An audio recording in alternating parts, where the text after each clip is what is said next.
Well, this is kind of a funny video. It was told to us that every new arrival that goes to a station has to watch the thing. That's the first thing you do when you get to a base. And these are some pictures I took as soon as I got back. I said, Dad, we got to watch the thing. And what do? They find a massive craft under the ice. And this is all make-believe. All of these names and where they found it and their bases. But it does look like it's around New Schwabenland. Yeah, they call it Land. But all those other names, I couldn't find any verification. But it's funny that the thing would be the movie everybody's got to watch. Aliens are down there. Well, Antarctica being the highest and driest continent, it does have some life. And that life is in the form of lichen, mosses, and algae. These are indigenous to Antarctica. The largest piece of life that actually lives on the continent year-round is a tiny little springbok, like a little mite. And one of those captains I met in Ushuaia told me about this seal. This is in the Dry Valley. That seal is over 3,000 years old. It climbed up there somehow, found its way in, and it's so dry there that the seal is mummified. It's literally freeze-dried, and they go there to study it. It's the most studied dead animal in Antarctica. Hey, that's science in action for you folks. And this is what these dry valleys look like. Linda talked about this a little bit yesterday too, when the driest, quite paradoxically, one of the driest places on earth. It's just the way it's situated, shadowed by mountains, and how that seal got through the ocean and up there is a big mystery. It must have been chasing something. And Antarctica, as strange as it sounds, is essentially a desert. The average yearly total precipitation is only about 2 inches, and that's 0.04% of it is these dry valleys, is exposed land. Over 99% of Antarctica continent is covered with ice. The remarkable dry valleys of Victoria Land came about when the transantarctic mountains were uplifted faster than the glaciers could cut their way through the sea. The glaciers were trapped behind the mountains, and then the dry winds kept the precipitation from going there. So that's how it stays dry. Well, this was a fossil, a copy of a fossil, that a picture I took in the Palmer Station of this plesiosaur, more commonly known to us as the Loch Ness Monster. Yes, they live down there. And if you saw Linda's talk yesterday, she discussed how Antarctica went from a tropical climate to a permanently frozen one. Not too far away from those dry valleys I just showed you, primarily at the top of the Beardmore Glacier. This is a paranormal hotspot, but in this case, there's a mountain up there called Mount Buckley, where 4 different Mesozoic finds have been collected.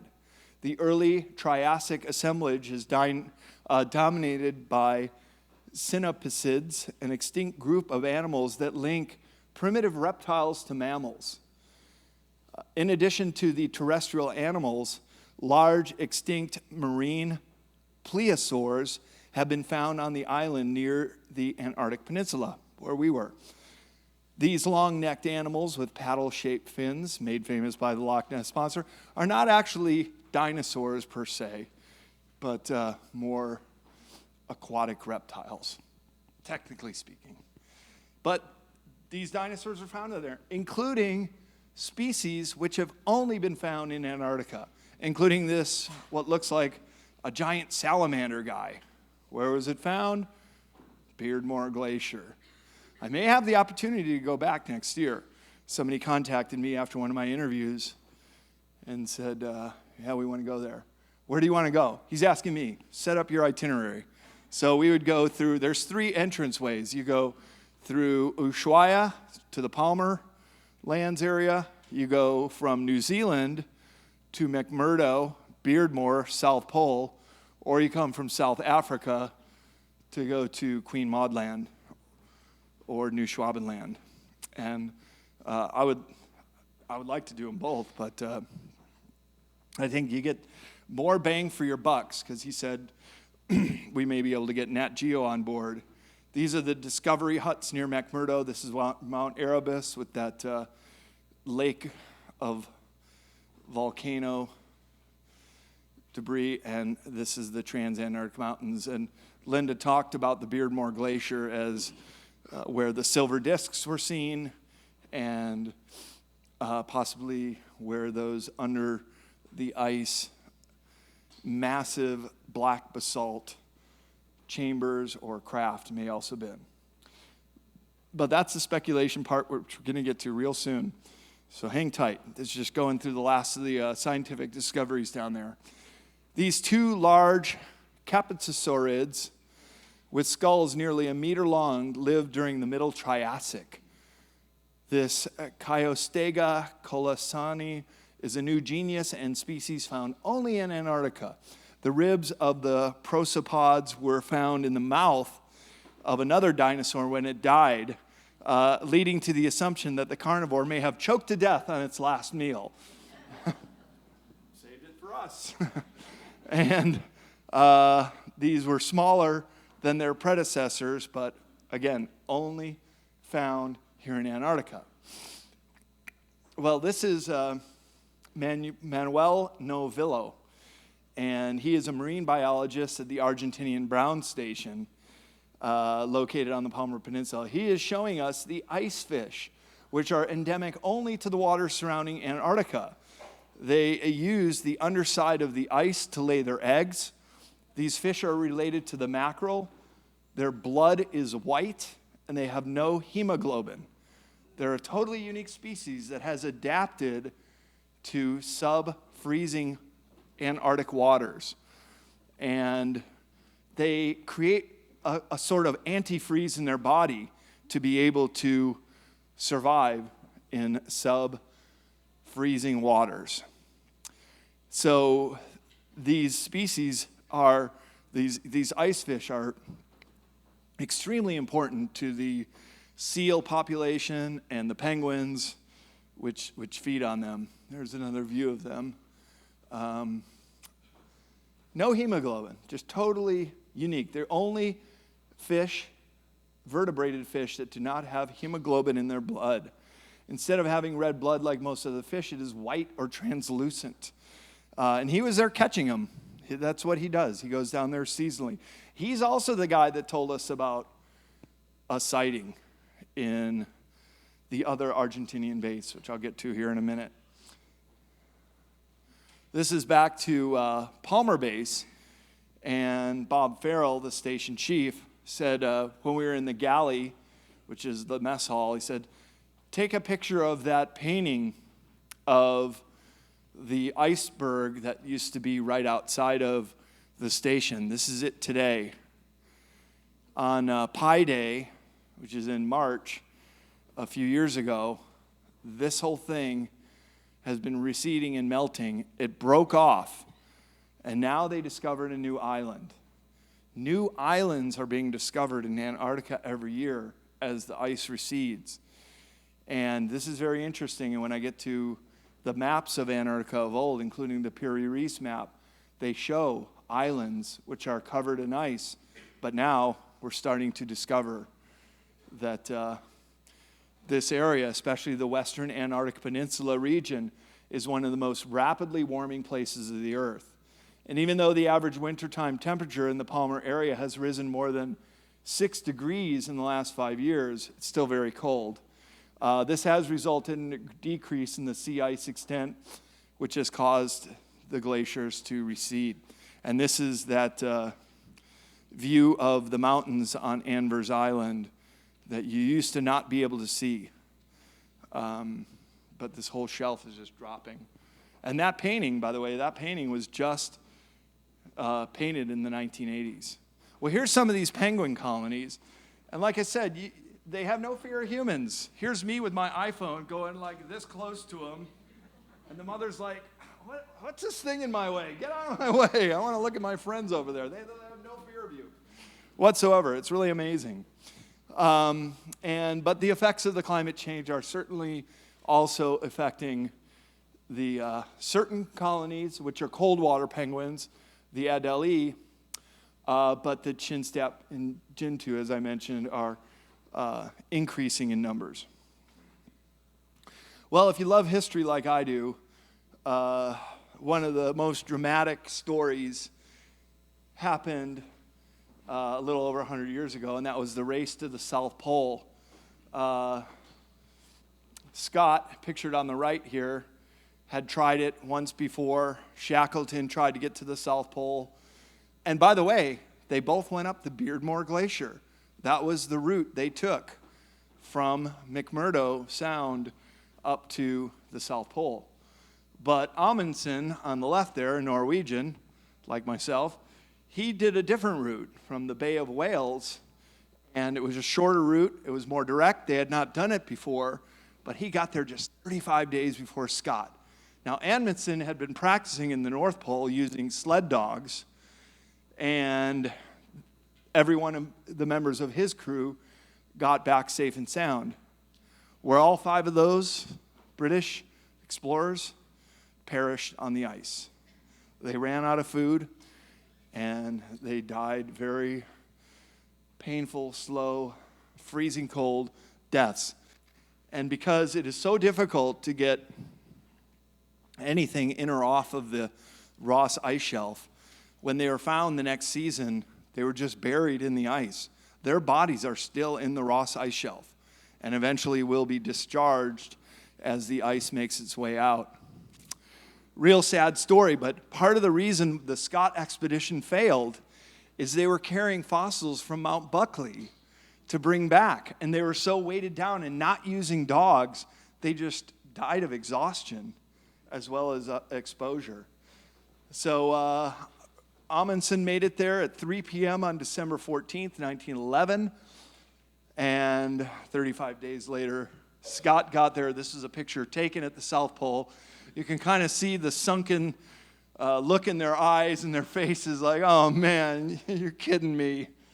The Norwegian flag was flying, and Amundsen even left a note for Scott, which they found when they perished later. So they knew for sure that Amundsen had been there first. Okay, into the speculation. Now we may remember this slide from yesterday. This was from Brian S.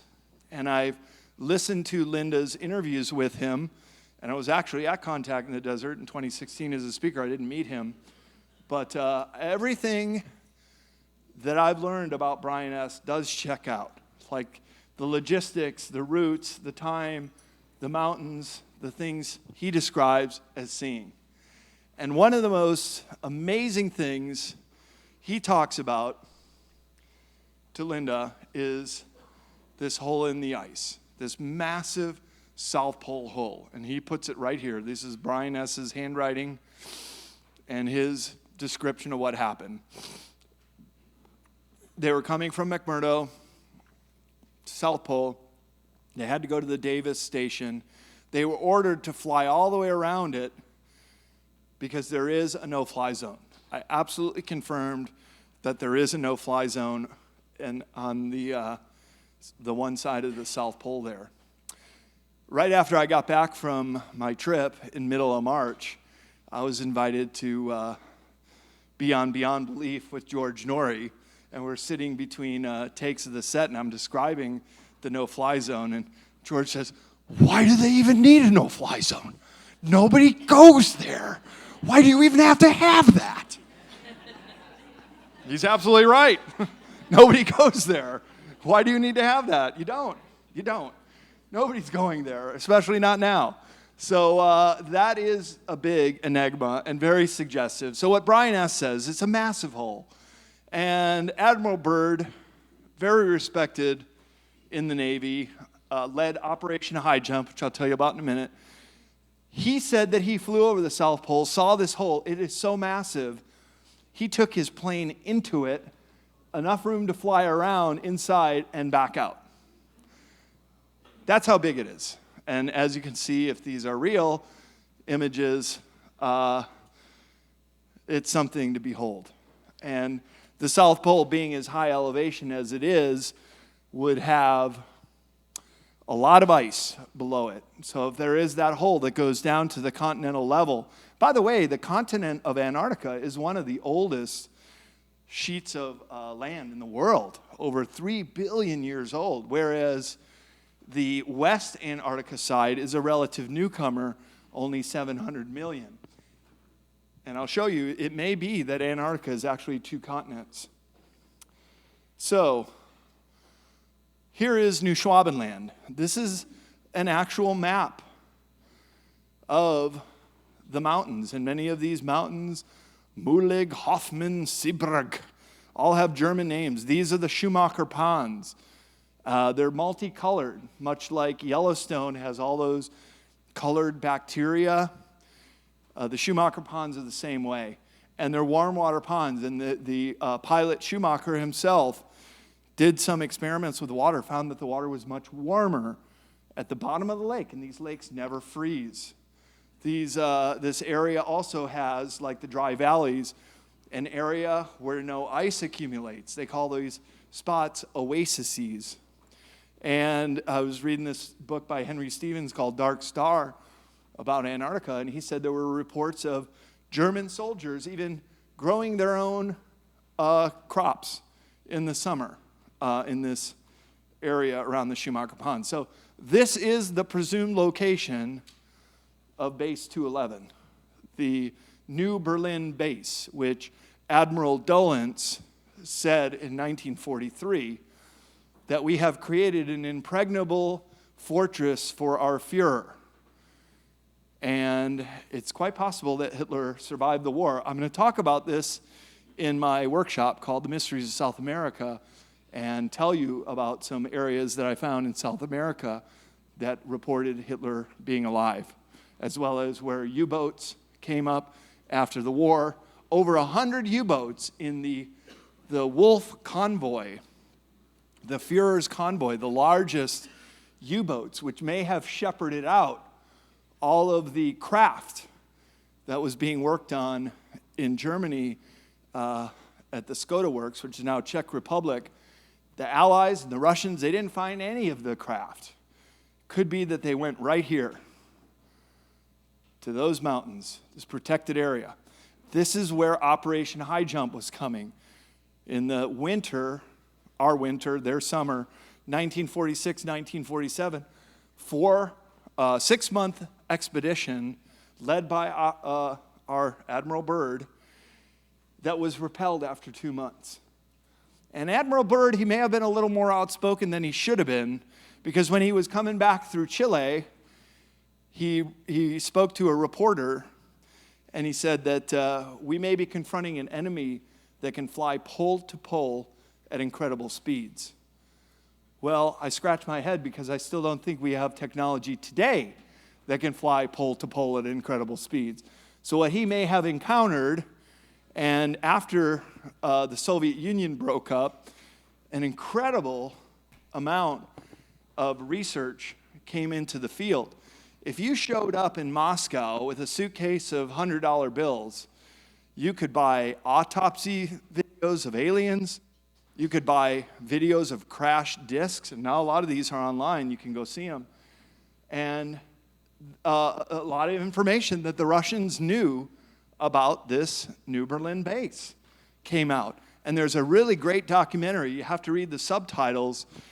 But they said that some of the information that came out was that Operation High Jump was confronted with craft that came out of the water that could not be shot down and that had some kind of laser that sliced one of our destroyers called the USS Murdoch in half, just as a show of force. They did not take out any other ship, just this one, just to say, this is what's going to happen if you try to nuke us. And that was their biggest fear. And that may have been what Operation Argus was all about. And the flyover of Washington, D.C., the famous crafts, most researchers would agree that those were craft that came out of Antarctica. Those were human-made, backwards engineered craft, and I get into this in my future esoteric book, which I have out at my table, including maps of Antarctica. And this was the expedition, New Schwabenland. And this specially designed badge or emblem of the Deutsche Antarctic Expedition, 3839, the swastika and oak leaves clearly reveal Thule society paternity. So there was an occult reason for the Nazis to go down there in the late 1930s, plus to provide this impregnable fortress for our Fuhrer. And Admiral Dollens, by the way, he took over in the last years when Hitler supposedly committed suicide. He was the one who surrendered to the Allies. He surrendered on behalf of Germany. The Third Reich has never surrendered. A lot of people don't know that. And so what I'm going to talk about in my workshop, and I hope some of you come to that, is that this Third Reich became a third power, the Fourth Reich, as some call it. So this is another blow up of that map. And I found something before my trip. Okay, first of all, this is the Belgrano 2 base. This is where that marine biologist said that some of his Antarctica compatriots had seen a sighting, and that's very close to the New Schwabenland area. But these are the German bases, West Germany. They never left, people. They never left. You'll see on my map from Nat Geo, which is pre-Cold War, that says New Schwabenland, the German bases are on there. They never left. This one is very interesting, Kohnen. This is a seasonal base. And what I'm going to show you now is what I found when I plugged in the GPS coordinates for this strange thing. In 2013, if you go on the Wayback Machine on Google Earth, you'll see this thing. What the heck is that? Something under the ice, an airstrip, what looks like snowmobile tracks, some trails, maybe even some people walking around it. And now this is what you'll find today. This is a blow up of this thing. So if there is a craft under the ice, the coordinates are exactly where the German Kohnen base is. That's pretty interesting. So if there is anything under the ice, this is where it is. And any of you good students want to write down the GPS coordinates, you get an extra credit, little star on your paper when I check your work. So this Antarctic expedition to this area may also have been because they found something there under the ice. And also, all around Antarctica, as I was looking for discs under the ice, you can find them. You can find some of these strange anomalies that look very much like some kind of disc. And those are coordinates again. Because the polar plateau and much of the continent remain unexplored, Google Earth has been invaluable in looking deep into the fabric of Antarctica to spot these anomalies, including what could be disc-shaped craft. And now you have what could be pyramids. And I've located 3 areas of pyramids. I started talking to an expedition group. They have an office in Punta Arenas, Chile, which I set up an appointment after Antarctica and went and had a meeting there. And I started to talk to one of the logistic coordinators. And he actually says he recognizes this one. They fly over this all the time. And this is Mount Epperle. He says it's called a Nunatak, which is just an attractive mountain that sticks out from the ice. And I said, well, have you climbed it? Have anybody gone down there? Well, no, we just fly by it, and we just think it's cool to look at. Well, how do you know that maybe it's not created? Well, he didn't have an answer to that. He said, well, I'll check and see if anybody's climbed and get back to you. He hasn't gotten back to me on that yet. A couple other areas. This is the one in the Shackleton Range. They're very close to the water. I took this picture in one of the research stations. I could not find it, but it's supposed to be around here. And then there's other ones that are more down towards the New Zealand side. Other pyramid groups, and it's been featured on Ancient Aliens. There was a whole show on the pyramids of Antarctica, but I don't think they wanted to call them nunataks. They thought that they were pyramids. I would love to go down there and check that out. I would like to go back. So one area that was very interesting, you may have remembered about 2 years ago, Strava, it's this workout app. I got it on my cell phone. You go on a jog or a long bike ride. It'll GPS and show you the route and time and calories burned, this or that. Well, they had a big data dump about 2 years ago. And the only thing the media picked up on was, oh, now our soldiers who go jogging outside of the base in Kandahar are going to get shot at by terrorists. They didn't talk about all the places in Antarctica where possibly people are going. Now, I do know that this airstrip up here is used by this Antarctica logistics group. And when I went to Puentes Arenas, they even gave me a map of Union Glacier. But they only kind of camp out here where all the Strava formations, and that was the places where people were walking around and around and around, could be something under the ice. You can't see anything on Google Earth. And that airstrip is about 3 miles away. So they would have to take snowmobiles, and they do have them there. They have like a little temporary base, but they would have to make an effort to go to this spot. And I asked him about it, and he said, no, we don't. The person, maybe they didn't want to tell me, but we don't go outside of our airstrip little jumping point. Here on Union Glacier, this is where you would go from South America to the Union Glacier on the Palmer Peninsula, and then jumping point out to the South Pole. Or if you're a mountain climber, Vinson Massif is the tallest mountain in Antarctica. You could win a bar bet this way, people. This is good information to have. What's the tallest mountain in Antarctica? Vinson Massif. So a lot of people are doing all 7 continents, climbing all mountains on all 7 continents, and of course, you got to go to Antarctica to do that one, and it's on the Palmer Peninsula. So they use this base to go out there. And then we get all these elites going down there in around the 2016 time frame.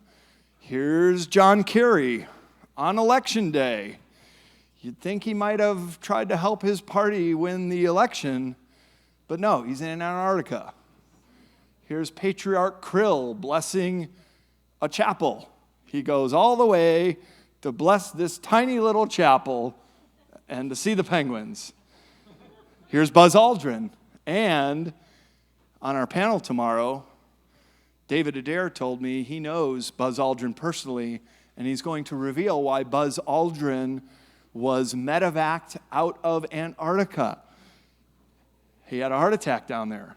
And it's very expensive and very difficult to get people out of there. He allegedly tweeted, "We are all in danger. It is evil itself." Now, it could have been a spoof Twitter site, or he could have seen something, but it was up and then it was taken down. Here's King Carlos of Spain. He obviously had a penguin fetish. Had to see that. Prince Harry, cross-country skiing to the South Pole. And he is the second son of Princess Diana. All these people going down there in 2016, wonder what they were going to do or see. Maybe to see this. Well, I showed this slide last year. And I will tell you that a year ago, I may have believed this a lot more than I do now. My good friend, researcher Ryan Gable in the back there, pointed out that the only place that these pictures have ever been seen is in this video called The Orion Conspiracy. And I rewatched it again, And I did see that there were things that I know now are incorrect. Some photos I know have been faked, and there is some information. For example, I showed you the slides of Deception Island. They call it Deceptions Island. So there's like little nuances in that video. This could be a CIA creation. Let's just say I'm much more skeptical now. Plus, my logistics coordinator said that this kind of helicopter does not exist in Antarctica. Not a one. So maybe these are little clues. Maybe this is an incredible Photoshop job. I don't know. But these are the photos that came up.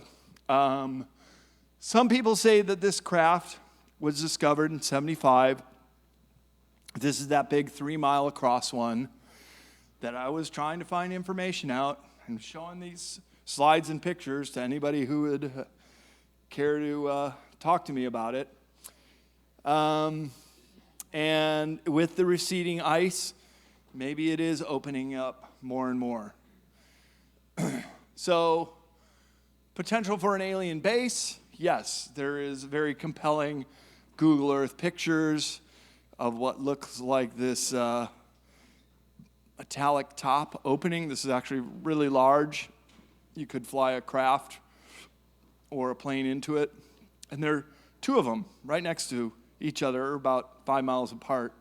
Not a very good shot, but this is kind of the entrance to the other base down here. This one comes out a lot better in Google Earth. So the question is, are they ours or are they theirs? Or is it some kind of optical illusion of sort? That's sort of hard to believe when you can kind of see the little lip above the opening and kind of that metallic top. Now here's Admiral Byrd. Maybe it's a spoof shot as well as this one. I don't know. I've just been collecting this information and putting it out there. And Admiral Byrd did make some comments that he thought there was an advanced civilization under the ice in Antarctica. And I mentioned that he also said that he flew his plane into the opening of the South Pole too. Maybe he was like Eric the Red, who named Greenland, and there's no green on that land. Maybe it was just ways to exaggerate a story. I don't know. But the fact that he was such a high-ranking admiral and had led Operation High Jump, it kind of leads me to believe that people like this don't really hoax things. And then the other thing, this is why all of this speculation is just so flip-flop, because there are also Google Earth images which are clearly masked out. Look at that. That's pretty sloppy. It's like the way they mask some of the moon images of terracing and civilization, just really crude white splotch over the front. So what are they doing? Clearly there's some things they don't want us to see. Clearly there's things they're either letting us see or perhaps putting in little artifacts. I don't know if you guys remember a couple years ago, there was a big sensation that a new base has been found on Mars, and go to these coordinates on Google Mars, and you can see it, and I did. And then a few days later, they're like, we put it up on April 1st, April Fools. It was like a little Google artifact that they threw up there. You know, we know that they work through a couple of the alphabet agencies. Isn't it interesting that Google has renamed their parent corporation Alphabet? Yeah. So there are established no-fly zones over Antarctica, the largest being the South Pole. So if you went there, you wouldn't see anything with Google Earth. And there are other reported huge holes in the ice that are also classified as no-fly zones. And this is interesting because if the Antarctica Treaty stipulates that this is a land owned by all of us, the land surface dwellers of Earth, there shouldn't be any no-fly zones. And as George Norrie pointed out, who flies there in the winter anyways? Well, these are some other interesting ones. Are these artifacts or these could be real? Look, nature does not create perfect right angles. These look very much like the step pyramids of Saqqara. And nature doesn't really do anything in these kind of perfect right angles. Some GPS coordinates, if you want to look at those, you can zoom right in, use your phone right now and check them out. In 2012, a satellite image took the picture of this mysterious oval shape on the left in one of the most remote regions of Antarctica. It is over 400 feet across, appears with too many perfect geometric shapes to be random natural formations, but appears to have been crafted by an intelligent people. The right image appears to be step pyramids and or the plan of a square city. Again, Mother Nature does not create in perfect right angles. And as Linda pointed out yesterday, Antarctica was once part of the big, massive continent called Pangaea, or Gondwana land. And this is the overlap of species. Some found in other continents that it was once connected to, others completely unique to Antarctica. And as I mentioned, both Ernest Shackleton and Captain Robert Scott found coal beds and plant fossils on their early explorations of the transantarctic mountains, clearly indicating that Antarctica was not always covered in ice. Since then, much more fossil evidence of pre-glacial periods have been uncovered, including petrified wood, sometimes in places as long as 20 meters long, and fossil pollen. But fossils of animals are much less common. These fossils provide evidence of the convections between the parts of these ancient worlds. And here is the Antarctic mountains where most of the volcanoes are, including Mount Erebus down here, Deception Island up here, and several other rift zones, including this one that goes right up through the Antarctica, including New Schwabenland. This is where the Schumacher Ponds are, and right up the mid-Atlantic ridge. And this is from a book produced in German and translated. You can see all the names are the German spellings of things. So they knew about these fault lines and the geothermal features. This is a picture I took in San Julian. I'm going to talk about this in my workshop. Magellan Strait, this is really what it looks like. But from the ancient Greeks until the age of discovery, the southern continent was postulated. It's actually the only continent, unlike any other continent, that was believed to exist long before it was actually discovered. The ancient Greeks, beginning with Pythagoras, proposed the earth to be round. Aristotle refined the idea, suggesting that the symmetry of a sphere demanded that the Earth's northern region should be balanced by a southern region. Without it, the top-heavy globe might tumble over. The idea of earthly balance gave rise to the name we give it today, the southern continent, or Antarctos, opposite of Arctos. And Arctos is a constellation in the northern hemisphere that the Greeks identified the Arctic region. So Antarctica literally means the opposite of Arctos, and that's where it got its name. And so for a long time, including during the time of Magellan, they thought it connected. They thought that Magellan just kind of got lucky and found a way through from the Atlantic to the Pacific, and that Terra del Fuego had connected to this southern island. Now here's a map of that Piri Reis map I was telling you about, where all these other islands are detected. Now this particular comparison thinks they could be the Falklands or Cape Horn.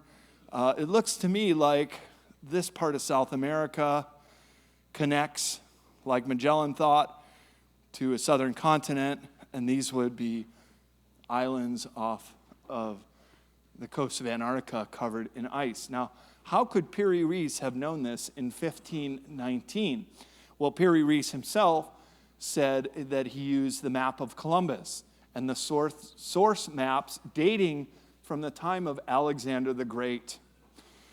Some of the islands off Antarctica depicted on the map were not even discovered until the early 20th century. This famous Piri Reis map of 1519, as it corresponds to the coastline of the Caribbean, South America, and possibly Antarctica when it was free of ice. This is called the Buache Map, and it's also from the 18th century. And it looks like this map maker had some information that maybe Antarctica was 2 continents. Maybe there was a water passage between the two. Look, at this time, they had not even figured out Tasmania or the coastline of Australia, but he's very confident knowing the confines of Antarctica. And here's what Antarctica looks like today. Indeed, if there was no ice on it, it would be 2 continents. This eastern Antarctica, one of the old land masses of the world, there's an island down here where they have found rocks 3.84 billion years old. This continent has been around forever. And western Antarctica here is only 700 million years old. It has broken off from South America. That's why the mountains are so jagged and dramatic, and why East Antarctica is relatively flat and completely covered in the ice. So amazingly, there are 2 main water corridors under the ice in Antarctica that nearly connect. First recorded landing was by sealers in February of 1821. So it's less than 200 years old have we known about this. And where their first sighting was very close to where Emily and I sailed to up here in the Palmer Peninsula. And here's another map. This one is from 1531 called the Phineas Map of Terra Australis, incognita, the unknown land of Terra Australis. Of course, Australia finally got the naming rights, but here is the big blob, and there's the Magellan Straits, where they thought it just connected to the whole thing. But look at this. It almost perfectly overlays the way the ice sheet is over Antarctica. And Corey Goode has spoken much about what might also be under the ice, an antediluvian civilization. I could not find anyone who knew about this or any of the digs. But this big discovery that he says they've been going down there every season and pulling out these woolly mammoths. Here you can see some megalithic architecture.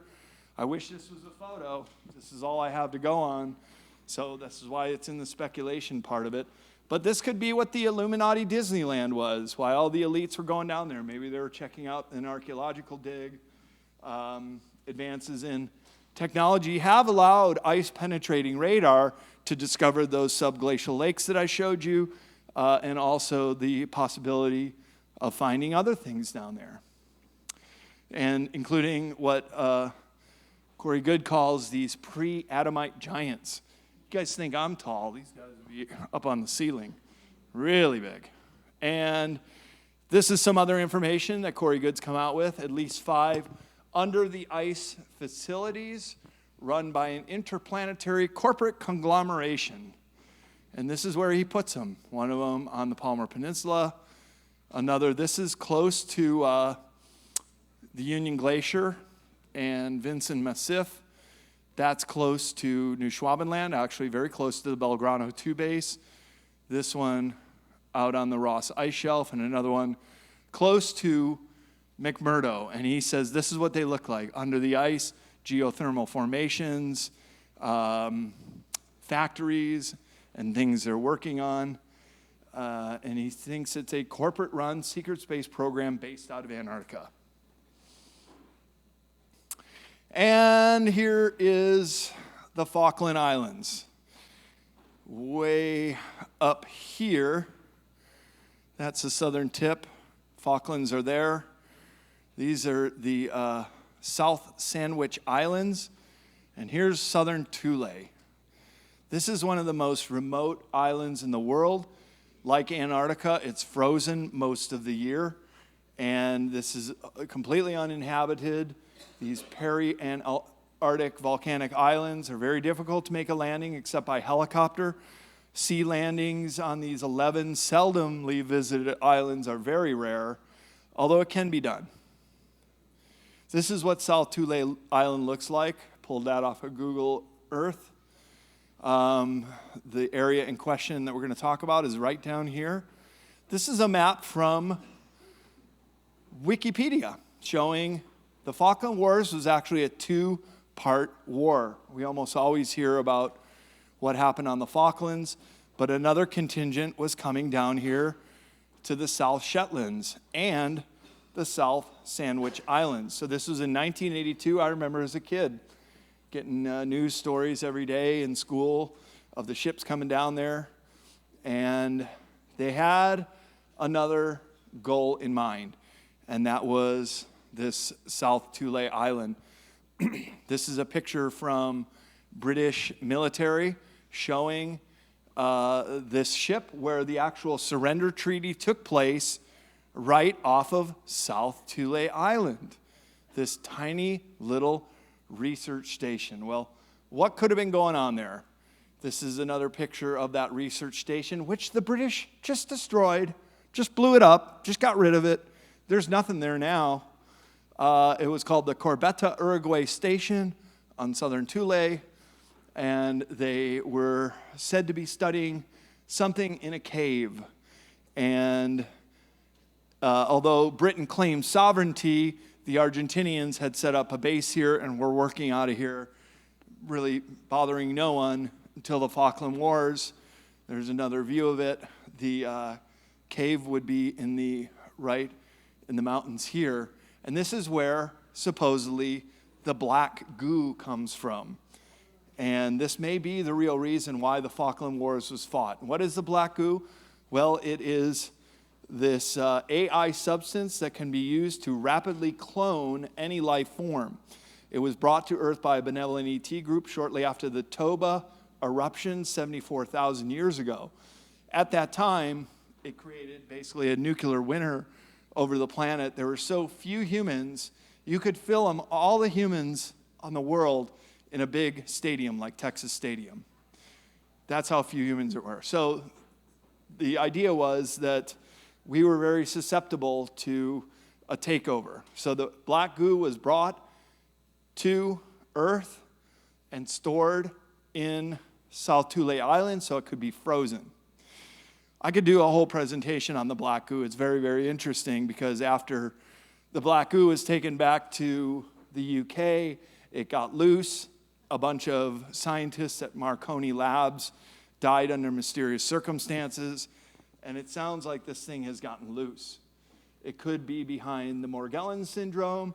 It could be that it's taken on new forms. If it's AI, it has some kind of intelligence of its own. And there's some great videos showing this stuff self-organizing itself. Like it'll just look like tar in a jar, but if you put another jar near it, it starts moving. It wants to connect. It wants to grow into each other. And when we were down there, I found this article in Nexus magazine called Coevolution and Interplanetary Adventure. And it states that this is an ET talking to an intermediate human, saying that when we set up one of our bases at southern Thule Island, there was good reason for this. It was not only isolated, but it suited our work, but it was also infected beneath the surface with what I call a black plague. It's a concentration of this Black Goo, and it also, the article goes on to describe how the British kicked them out, that the ET base had to move, that if the Black Goo were ever let loose, it could wreak havoc with not only humans, but all living species. And it's interesting that the Morgellons fibers are now showing up in pets and other mammals. So it could be that that's what it is. And so this this Black Goo may have been what the Falkland Wars was all about, because it really didn't make sense that they would go down there and capture these islands that were so remote and more sheep than people and very desolate. So I mentioned to you that the South Magnetic Pole is shifting.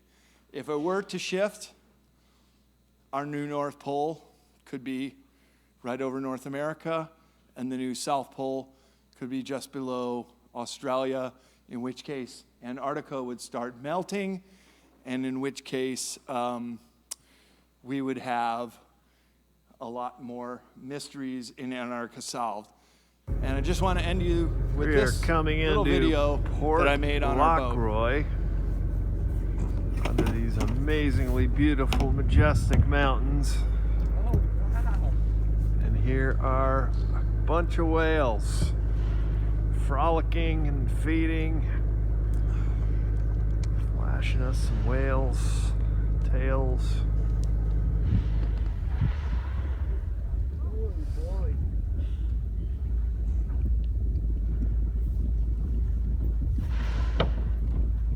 Wow. Posted this video, and a naturalist friend of mine said these are right whales. They're very rare.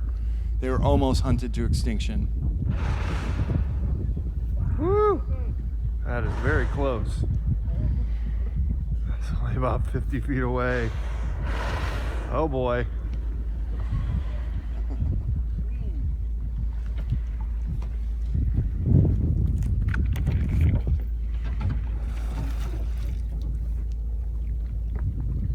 Oh man! Oh ho ho! Right under! Jeez Louise. You get that? I did.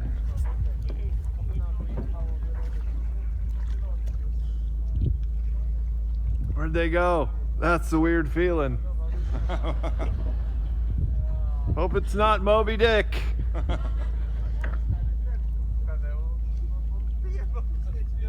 Amazing. See, at the very end, he blows up some bubbles like he was Just swimming amazing. down underneath us, checking us out. And that is Antarctica. Thank you very much, people. Really appreciate it.